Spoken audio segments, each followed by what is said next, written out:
Gérard Leclerc disparu en allant à un concert. Julien Clerc, son frère, il a été victime d'une désorientation spatiale. Le 15 août 2023, le journaliste Gérard Leclerc trouvait la mort dans le crash d'un avion privé non loin de Saint-Nazaire. Les 3 occupants de l'avion, qui devaient se rendre à La Baule depuis Loudun pour le concert de Julien Clerc, sont tous décédés. Près d'un an après le drame, le Bureau d'enquête et d'analyse pour la sécurité de l'aviation civile, BA, a dévoilé les conditions dans lesquelles cet accident s'est produit, et les dernières minutes de vie des victimes. C'était il y a bientôt un an. Le 15 août 2023, le journaliste Gérard Leclerc trouvait la mort à bord de son avion privé, alors qu'il se rendait depuis Loudun, Vienne, aux côtés de 2 amis au concert que donnait son frère Julien Clerc à La Baule, Loire-Atlantique. Mais non loin du lieu d'arrivée, l'avion a été victime d'un crash à Lavaux-sur-Loire, et les 3 passagers n'ont pas survécu. Le mari de Julie Leclerc se trouvait aux côtés de 2 amis, dont Michel Manory, fille de l'ancien ministre et président du Sénat René Manory, décédé en avril 2009 à Loudun. Un an plus tard, ce vendredi 12 juillet 2024, le Bureau d'enquête et d'analyse pour la sécurité de l'aviation civile, BA, a rendu son rapport, et a ainsi dévoilé les contours des dernières minutes de vie de Gérard Leclerc. Ce dernier était le pilote de l'avion lors du crash, occasionné selon toute vraisemblance par une désorientation du journaliste qui évoluait sur CNU aux côtés de Pascal Praud et Romain Desarbes jusqu'à son décès. L'avion, qui n'était autre qu'un Robin DR400, s'est écrasé dans une zone de marais bordée de hauts roseaux, en plein estuaire de la Loire. Il avait décollé à 11h07 depuis l'aérodrome de Loudun. Les corps perdus dans une zone à très fort courant.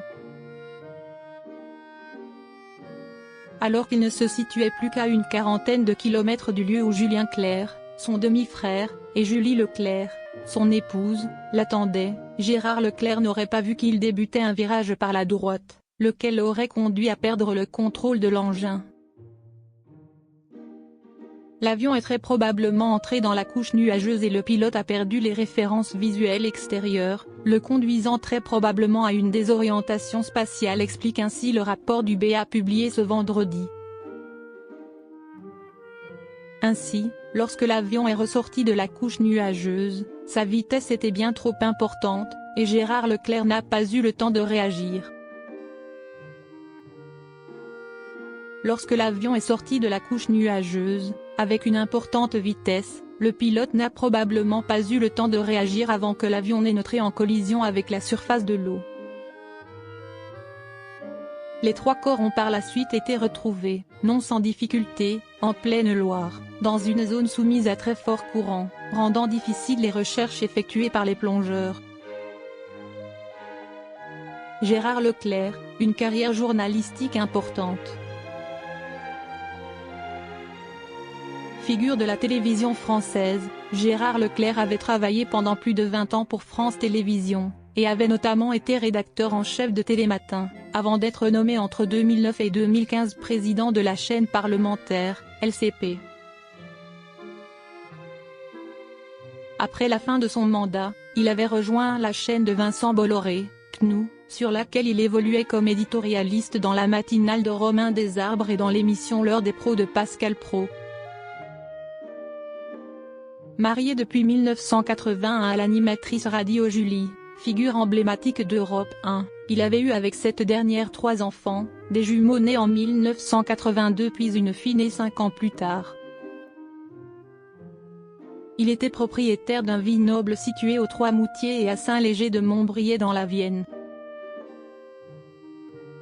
Si est le jeudi 24 août 2023 que se sont déroulées les obsèques civiles de Gérard Leclerc. Elles avaient été annoncées mardi dernier par sa famille dans les pages de la Nouvelle République. Sa veuve Julie, leurs 3 enfants, les jumeaux Antoine et Mathieu et leur fille Charlotte, le frère de Gérard Leclerc, Julien Clerc, mais aussi leurs sœurs, ses nièces et neveux avaient communiqué l'heure et le lieu. 16 h au cimetière des Trois-Moutiers, près de Loudun. Gérard Leclerc vivait dans cette commune de la Vienne avec son épouse, ville dont son père avait longtemps été le maire et où il avait lui-même siégé au conseil municipal. Tout a commencé à 14 h, une cérémonie privée a eu lieu au domicile de Gérard Leclerc autour de la famille et 200 proches. Nombreux sont ceux à être venus sa mémoire et apporter leur soutien à la famille de Gérard Leclerc. Parmi eux, Nicolas Canteloup avec qui Gérard Leclerc avait travaillé au sein d'Europe 1. Marc-Olivier Fogiel, directeur général de BFM TV, était aussi présent.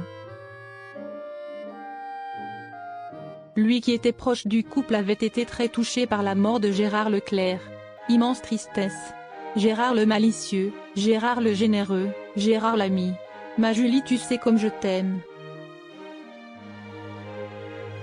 Mathieu, Antoine, Charlotte, je pense à vous trois. Prenez soin de votre maman, avait-il écrit pour lui rendre hommage lors de l'annonce de sa mort.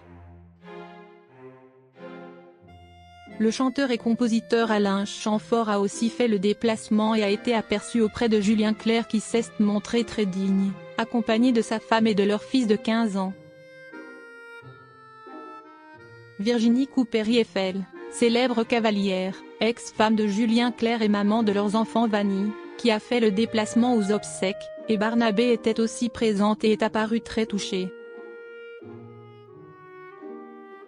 La Nouvelle République précise que beaucoup de gerbes ont été déposées comme celle signée de la part d'Europe 1 ou encore une autre au nom de Gérard Larcher, le président du Sénat ou Rima Abdul Malak, la ministre de la Culture.